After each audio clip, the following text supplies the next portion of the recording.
I really considered it my privilege to be in front of this audience to share how we can be inspired to serve. How can we develop the inspiration, the motivation, the dynamism to serve that we can put forth our best effort always? How do we smoothly transition from one job to another without losing our long-term focus? How do we envision and seek out opportunities that align our personal and professional goals? From whom can we draw inspiration and continue to learn and serve? As I take you through my professional and personal journey, I hope you glean some answers to these questions and chart your own path for success in life. When I joined HP in 1977, I knew very little about the company. They just offered a better salary than what I was making, and my boss at that time had moved there and asked me to interview with them. That was good enough for me to decide to join an institution where I stayed for 25 years. I would say that I just lucked out, that the company values matched my own, and their way of doing business and how they treated the employees created a culture called the HP way that was appreciated throughout the industry. There were several times during my tenure at HP that I was tempted by headhunters to join a PC startup and later on internet startups with the promise of wealth when the company went public. But as I talked to these companies, I found that they did not have any long-term vision, and I was not willing to leave the company with founders with unsurpassed integrity who valued its people and service to customers and society through technology contributions. Loyalty to the institution that nurtured me was very important, but I found that there were certain aspects of the PC business and market that bothered me, and eventually I had to leave the job, and I did not want to leave the company. Again, following the advice of some well-wishers within the company, I ended up at HP Labs, which is the source of technology invention and innovation for HP, where I stayed for 7 years. Now, new business development through a combination of unique technologies was very interesting, but heading up a new business within HP to commercialize one of these in the internet space was very tempting. So I made my way back to the business side of HP, where I ended up doing what I was not willing to do with external startups in the PC and internet space, where my value system was not a good match for what I had to get done. When that business was shut down, I decided to join HP's CSR effort, again in the service space. During my time at HP Labs, I was interested in technologies that would create new customers for HP in the bottom of the pyramid market. I continued to work in rural India, but from a CSR perspective. A new opportunity came up for me to be the executive on loan to the Tribal Digital Village program. And I jumped at this opportunity because my wife Lakshmi and I had already decided to move to San Diego for other reasons, which I will get into shortly. Collaborating with UCSD on microwave transmission technologies, we were able to create an internet connection for all 18 tribes in San Diego County and offer services that the people wanted for education, cultural preservation, and economic development. During this time, I realized that there is little difference in the life circumstances between rural India and the Native Americans who lived in the reservations in the outskirts of San Diego. Then came a major transition in my career and life when HP offered me early retirement. I made the decision to accept it because by then the company was no longer culturally compatible with my value system and my long-term goals. Through a short stint at Stanford, I discovered that the university environment would provide me a better opportunity to serve than me starting a nonprofit organization. So I literally walked into the offices of some people I knew at UCSD and asked them for a job with no pay. Eventually, these assignments led to more formal jobs.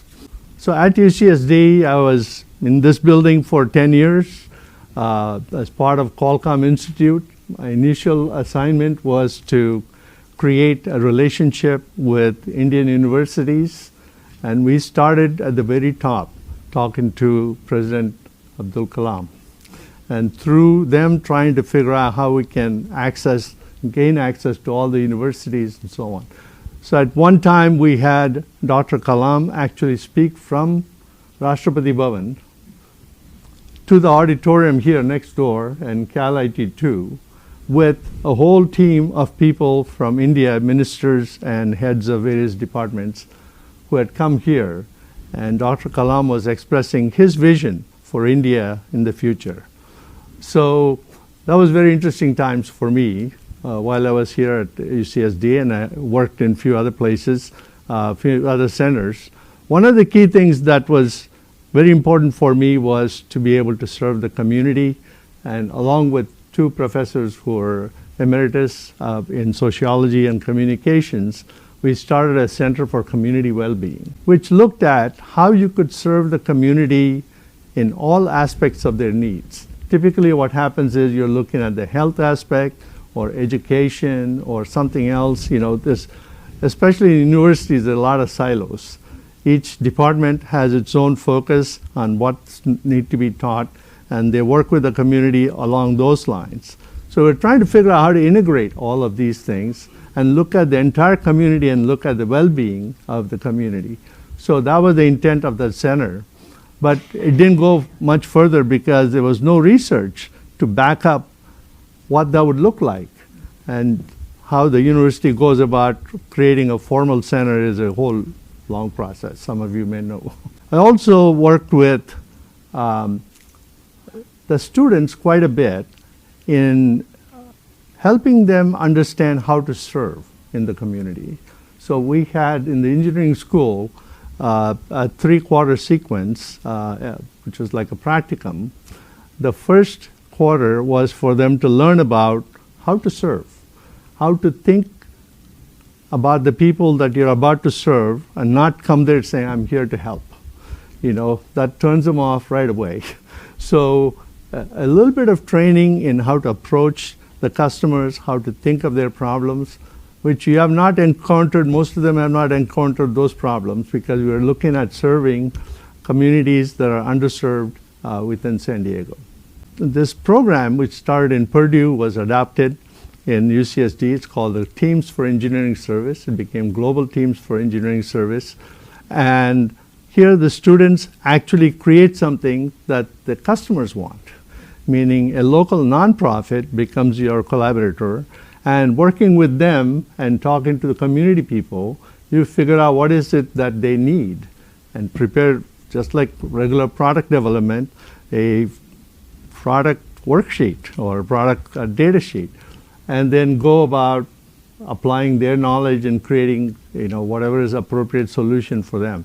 So that program is still on. So in that process, we're able to take our students to the community, get them exposed to some of the challenges they face, and at least get a feel for how they can serve that community. Strategic partner in that program was a nonprofit called Groundwork San Diego, and they are involved quite a bit in watershed restoration. They work on in southeastern San Diego, where there's a Choas Creek, which is a creek that runs a long ways, like more than 20 miles, to the San Diego Bay. But all of it has been not preserved properly, or the waterways have been covered some places with concrete. So, and because it's in a underserved community, there aren't too many people helping with making that better. And there is a total lack of green space in this area. So how do you create both green space for the people and maybe recreational areas for them using whatever available resources there are, was the charter for Groundwork. They also have a very interesting 4-acre piece of land called the Earth Lab, which has been then dubbed a Climate Action Park recently. And UCSD worked with them very closely to look at how to create a outdoor hands-on learning environment for the children, because a lot of them don't have the concepts of most other children who are from, schools around North County and so on and so forth. They're not gone to the ocean, Their circumstances were such that their parents didn't have transportation, nor the time to take them there. So Earth Lab is a way for them to kind of figure out how to learn hands-on and learn certain things that they don't understand from the books that they are given. So anyway, so that is something that is the responsibility of Groundwork San Diego, and we use the Earth Lab as our own place to also provide solutions. So the students created a little solar house using shipping containers and showed how solar technology can be used and so on. This is quite a few years ago. Now that's become quite common. Then came this idea of community solutions. So UCSD was very much involved in getting a grant from the California Energy Commission to explore if underserved communities could get to net zero energy. So the idea is, how could they be self-sufficient and don't have to pay for so much for of their income. Sometimes it's over 15% of their take-home salary that they spend on energy costs for them. So community solar solution was one possible answer. So I moved from UCSD to work at this nonprofit for a couple of years, and I joined Groundwork, which was given the prime responsibility, meaning this is a grant from the Energy Commission and they needed a prime, and then UCSD became a contractor working with them on various different things. So after this grant ran its course in 2018, I decided to focus full-time on Chinmaya Mission San Diego. Dr. Prasad Kaipa this morning about Dr. V, the founder of Aravind Eye Hospital, and most of you probably are familiar with him. Coincidentally, I've also chosen to talk about him as my inspiration to pursue a life of service. I want to come at it from a very personal perspective. I had a couple of personal encounters with Dr. V. Once at a meditation session at Nipun Mehta's home in the Bay Area, and Prasad probably talked about Nipun Mehta as well. And Dr. V there was the chief guest. And the second was at Dr. V's home in Pondicherry, near Auroville, where his guru Sri Aurobindo lived. So in the first meeting, after the meditation session and having a great dinner that Nipun Mehta's mom cooked, which was, I don't know if you're familiar with bel puri, but that was what was for dinner.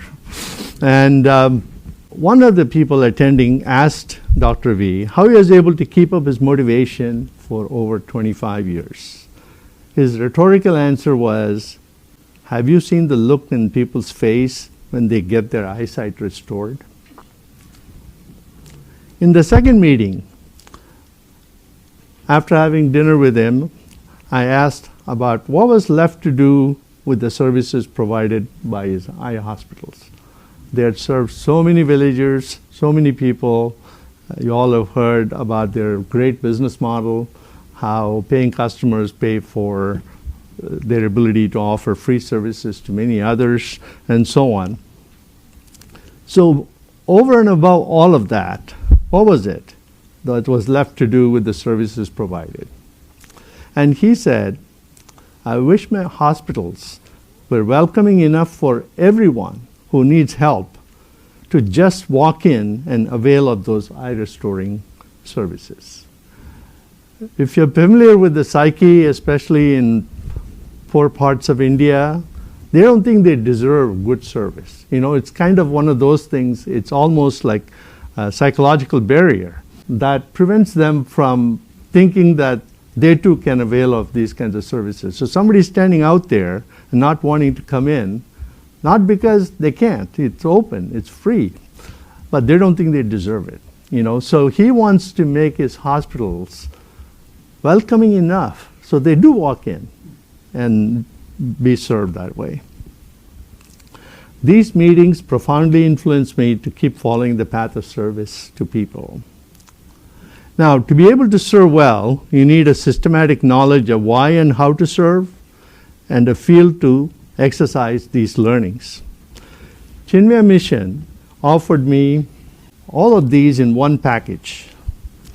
My family joined the mission in San Jose in 1985, initially because we wanted to teach our children about their heritage, culture, and values while being brought up in a foreign country. Soon, both my wife and I realized that the mission offered us a lot more, a great opportunity for personal and spiritual growth through service.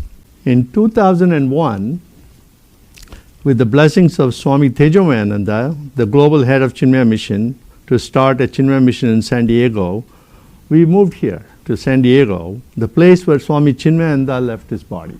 He attained Mahasamadhi. This was a brand new experience for us. We didn't know the Indian community here, nor who might join the mission. But only with faith in the Guru and the teachings, we launched this effort, which is now serving close to 250 families and 300 children. Over the years, you see those pictures there, we were able to build an actual center in Poway, which is not very far from here, about 15 miles. And now we have sessions every Sunday. Think of it as a Sunday school, but it's both for children and adults. So parents are not just listening to a lecture, they are like going to school, basically. So from the time we became very involved with the mission, my personal and career decisions have been strongly influenced by what we learned from the life and teachings of Swami Chinmayananda, which is all about learning and practicing what is called a Sanatana Dharma, which has been in place for millennia, many thousands of years ago. Now, in the mission, through my relationships that I developed during my time at Stanford, I'm now collaborating with Dr. Syed Sharik, who heads up the Zero Degree Collaboratory at Stanford, which is focused on climate change solutions. The key difference is how do we train youth to lead this initiative and be in the forefront of climate change, make a commitment in the long run. So when we train them and let them go into their college and career, they keep that in mind, that in the choices that they make in their career, that somehow will be related to helping with mitigating climate change. Our goal is to mentor the youth, again to be in the forefront of climate change. So I have 2 teams of 3 in the mission who are willing to take this up as a lifetime opportunity.